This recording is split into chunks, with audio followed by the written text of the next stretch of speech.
Good morning, everyone. This is Rizza and De Leon, your discussant for today. We are going to talk about one of the instructional strategies in teaching physical education and health, which is the lecture discussion. So let us first define what is lecture discussion.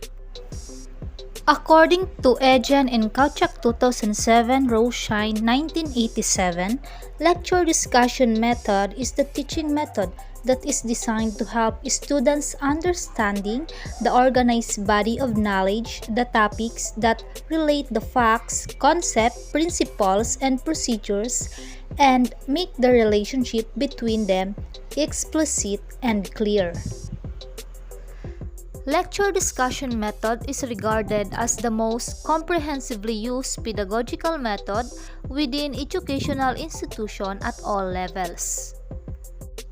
In simple terms, this is the method in which the instructors are imparting information to the students in terms of lesson plans and academic concepts within the classroom settings. What is the purpose of lecture discussion?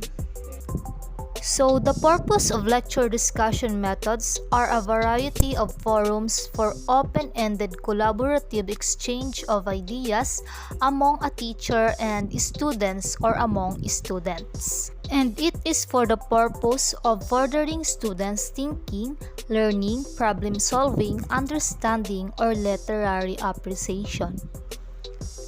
A lecture discussion is a sustained exchange between and among teachers and their students with the purpose of developing students' capabilities or skills.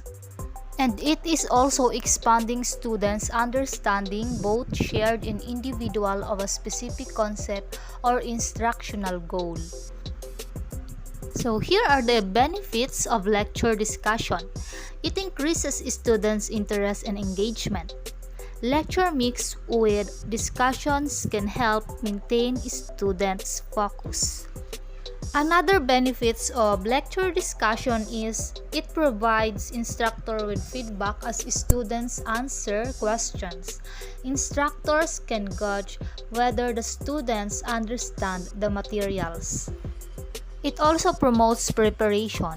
If the instructor regularly engages students in a classroom discussion, then students are more likely to come in prepared in class, such as asking questions about assigned readings. The next benefits of lecture discussion is to develop students' speaking skills. In many professional settings, speaking in a group is essential. Instructors prepare students to speak confidently in front of their peers. And the last benefits of lecture discussion is to control the classroom environment. If a student is not paying attention in class, the instructor can call upon them so he or she can focus in class better. So, while lecture discussion is an effective instructional strategist, because lecturing has been mostly described as hindering active learning, and many strategies have been proposed to make it as actively engaging as possible. An effective lecture is mainly an interactive one where the instructor frequently becomes a facilitator or coach, and more often than not has to modify the lecture content to allow for discussion and other active learning techniques. Here are some of the strategies to facilitate effective lecturing are as follows. Implement a participation grade for the class and specify that answering or posing questions are important indicators of their participation. Break the lecture into smaller sections and check for students' understanding at the end of each section. Ask general questions about the section. Place the students into groups and ask them to do an activity or answer a specific question about the section and share their discussion with the rest of the class. Develop short quizzes. Be persuasive in your lecture. Identify your audience interests and try to use arguments in your explanation that are appealing to them. Develop a trusting learning environment so that Students are more likely to accept your suggestion. You use different instructional delivery methods such as images, discussion, and group work, and provide the students with a set of the lecture notes and ask them to take short notes. So what makes lecture discussion effect in order for a discussion to be effective?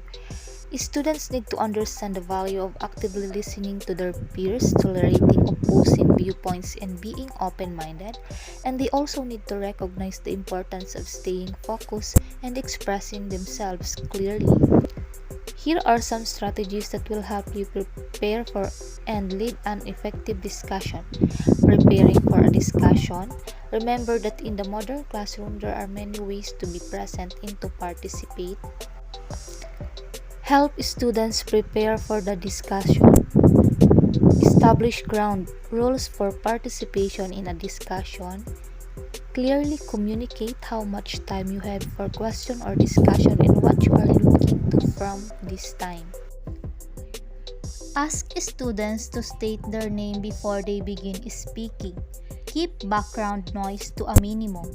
Slow down when you are using big words or complicated phrases and spell out key names and urge students to do the same. So, when starting discussion, you must refer to questions you're distributed. Make a list of key points and use a partner activity. You can also use a brainstorming activity and pose and questions and give students a few minutes to record an answer. You can also divide students into small groups to discuss a specific question or issue and pose a controversial issue and organize an informal debate. So why teachers should use lecture discussion method in physical education and health? Because it is used to give an overview of a large unit, and this method is an effective way for motivating pupils in developing their interest in the subject, and it is used for supplementing the pupils' reading and for clarifying main concepts. So what is the importance of lecture discussion? It increases students' interest and engagement.